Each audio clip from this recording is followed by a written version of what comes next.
Hello everyone, Darren here. Hope everyone's doing great as per always. This little guide through on how to part ways, how to leave feeling music. And yeah, please take the time to make sure that you're using this video to make sure you don't do any mistakes. As when you terminate a contract, it's a binding commitment. You know, you don't want to make a mistake and be liable for it. Okay, so without further ado, let's go right into it. First thing you'll do is come to teacher's chat and come find the link over in pinned. Okay, and I'll be right over here, posted by Darren, how to part ways with feeling music. There's gonna be the link to the form to fill in to say, hey, I'm out of here.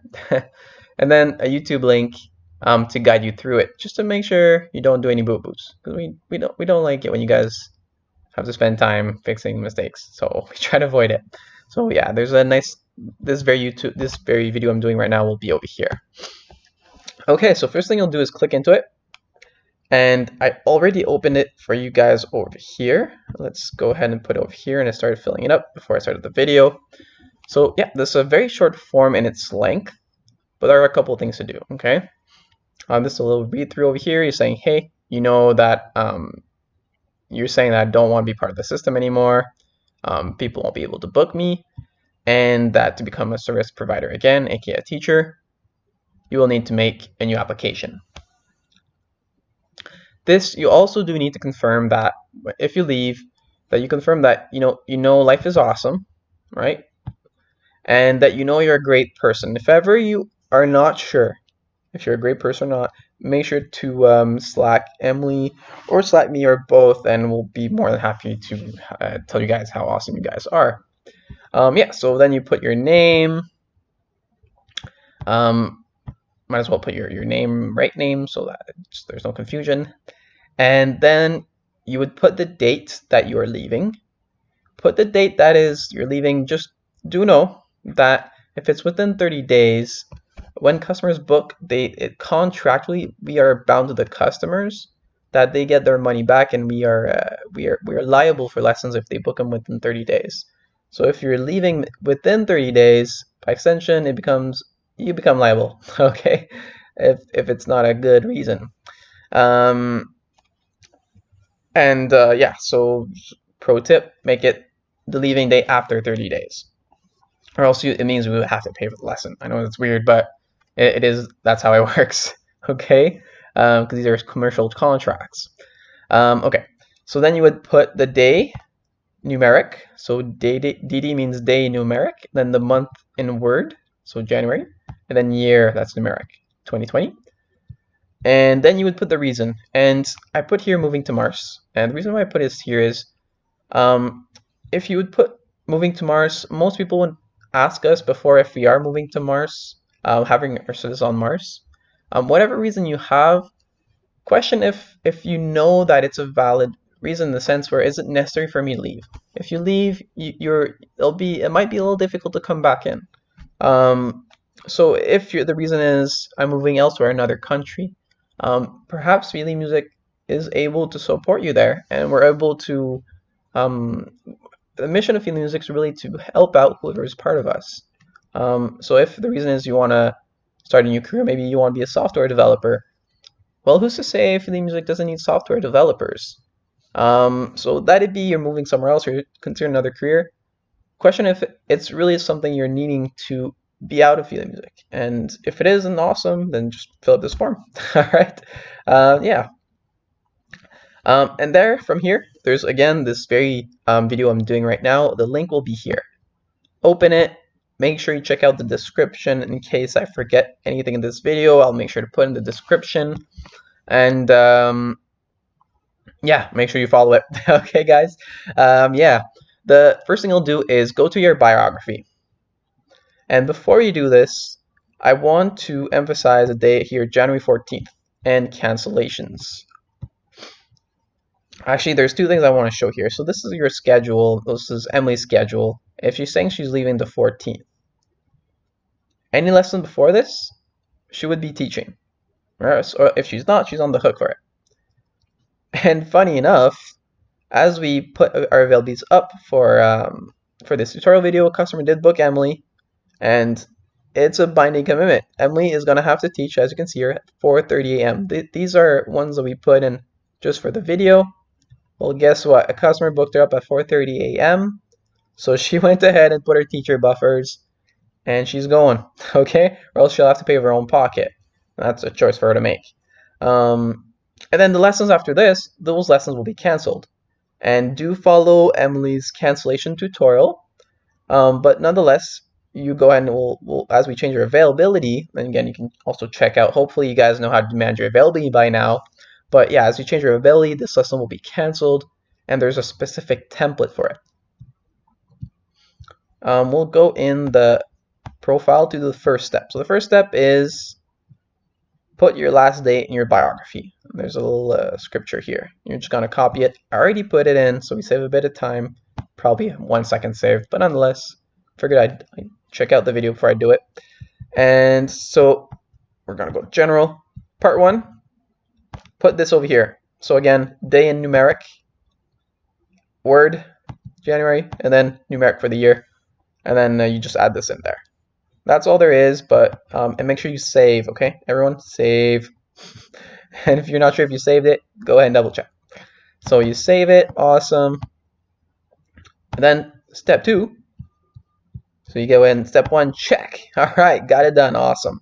We put our day that we're leaving in the biography. Step 2 is you're changing the availability, and by extension, you're going to be affecting a lesson if at all. And so whatever gets it to say that you're no longer available, I just recommend the cancel and then specify the day you're canceling from. So it's canceling from the 14th, right? Oh, autofill. Let's see if we can run the autofill. Perfect. So January 14th, last day, donezo, no longer available. And then next. And ooh, see you guys. So Emily likes to help. That's the name of the customer being affected. So we're gonna go ahead and do a normal cancellation. But everyone, from Darren and from email manager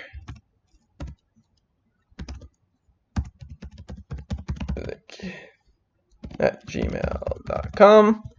Okay. Oh. So make sure you follow Emily's template for cancellations. You guys, unless you've never had to do a cancellation, awesome. So just follow Emily's template, and then in here, you would follow the templates that's in here, okay? So this will be updated when you guys do it. It will be a copy paste of this. It will have all this, and then you're just adding this here.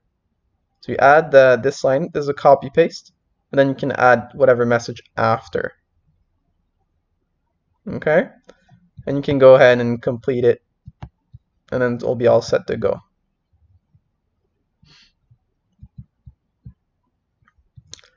And then so you sent your customized email, you click next, and then that's all she wrote. Okay? So then you complete.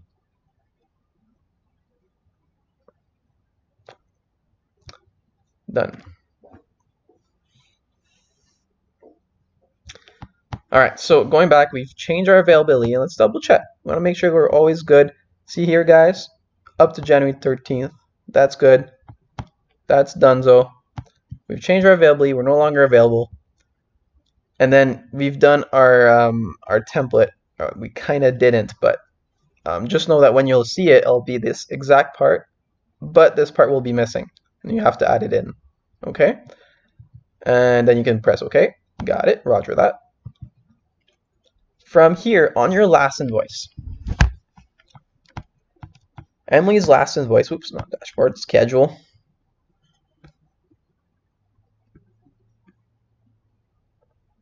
Emily's last invoice will be in on February 1st. Feb 1st. When she submits that invoice, and I'll just go back here in the meantime. When she submits the invoice, of which for anyone that is forgetting where to do that, in the case that's the case, you go to invoice, and you go to the templates here. There's a couple, there might be more with time. You download it, boom, you go in, and then, all right, I already did one here. Fantastic. Auto saved. How beautiful is that? Okay, no, that's another one. Okay, so enable editing. Awesome. Beautiful. Okay. You would add in your last invoice, once you've completed your invoice, you would add in the other items, this is my final invoice. Please deactivate my service provider account upon payment. And you say, yep, I'll do that. I'm on it. I won't forget. Then you make sure you guys got to write this, okay? And what's going to happen is, once we pay you, we'll be just simply doing activate, deactivate. So like, see, easy peasy. But we got to make sure we do it, okay? So there's, for whatever reason you need to leave, that you've left, right? There's no confusion on that end. So, once you're done, this is your confirmation saying all done. And then last little quote over here, last little box, you're saying that, I'll just read it as is, all done. Please confirm you understand answering Yeppers Peppers, smell ya laters is a complete notice of your termination of your services as specified by this form. Then you go ahead and say, yep, got it. And then before you submit, just make sure you got them all done before you forget. And make sure you save the YouTube link, okay? And yeah, that's all there is to it. And then you would submit. There is a timestamp on the submit. That's how we know when the 30 days starts. A day is 24 hours. So in this case, 30 days would end on 30 days would end here at 1:56 p.m. And that would be the 3rd day notice. Okay, guys, rock and roll, and catch you in another video. All right, see you guys.